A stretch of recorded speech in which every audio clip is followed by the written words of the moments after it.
I think the biggest mistake we made, and it's something that I think many entrepreneurs do, don't get comfortable with one market. I think that's the biggest thing. I got very comfortable with UK, Ireland being number one in there, being number one in Austria, being number one in Lithuania, Latvia. I got complacent and I ignored the rest of the world. I think that is the biggest mistake that I did make, because when we were FSA, which is a food standard agency, when we were scrutinized by the FSA, one thing that they told us really hit hard. And they said to us that you're the biggest bad brand for Dubai chocolate by far in the UK and Europe. You need to lead by example, and we're going to pull you up first for scrutiny. And once you are set, everybody else will follow suit. And I think that really hit hard, because we didn't know how big we were until we got told by two different organizations, one in the UK, one in the Netherlands, that manages food, to basically tell us, look, your labeling needs to be fixed. Otherwise we'll blacklist you. And I think a lot of companies were unfortunately blacklisted from selling in a lot of countries. We were very fortunate that we didn't. And I think that's something I would have liked to have done preset in July to October when we were doing the labeling. I think something I should have done and paid more attention to. And also I should have not left the world. I should have focused on the other parts of the world, which we left at. But I mean, never to say we didn't. We kind of learned our lesson. July, August, we started to branch out. And yeah, as a brand, again, we're number one in Chile, in Argentina. We started taking number one places in most countries. And you kind of learn from your mistake. These are mistakes, if I could have avoided, today Meltz would have been, give and take, probably hitting the 20 mil bar aspect. And at a point in time, with the figures I'm giving you, at one point, we were selling more than Cadbury Dairy Milk in the UK for a good 1 month. Wow. That's amazing.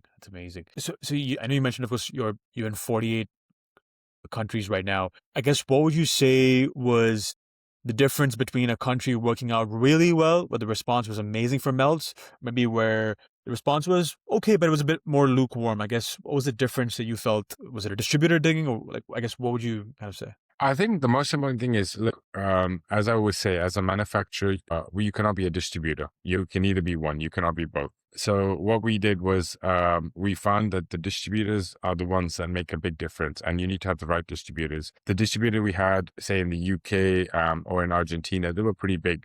Whereas if I look at the distributor that I had in, say, New Zealand, he was pretty small. He wasn't there or thereabouts. Whereas in Australia, we had 4 different distributors.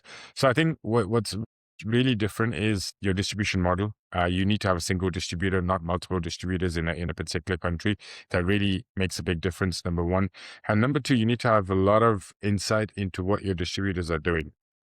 A lot of distributors promise the world, we can do this, we can do that, and they fail. And you need to understand that you should be prepared if they do fail, because it doesn't speak volumes about your product. It speaks volumes about your choice in choosing your distributor.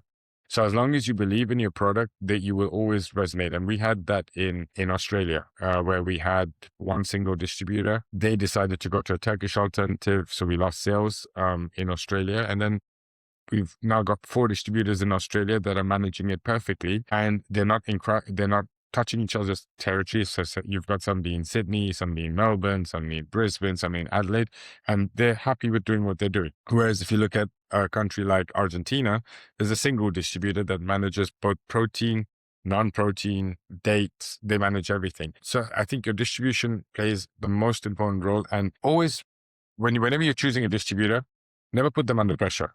Because the moment you put your distributor under pressure, your distributor will back up, and your distributor will never, ever kind of put in the effort. I know it's very strange that I say that, but I have been on the other side as well, where distribution always involves putting pressure on your distributor. Like, we get this pressure from Mars. Why aren't you selling this? Why aren't you hitting this? Why aren't you hitting that? And then, you after maybe 1, 2, 3, 4, 5 years, you reach a burnout phase. And then you're like, you know what? I don't need this brand anymore. I want to do something different. So don't ever get yourself in that burnout phase, and don't ever put your distributors in a burnout phase, because if you're more approachable, you're more flexible, you as a brand can evolve, develop, and grow, because you've got time and you've got the support of your distributors as well.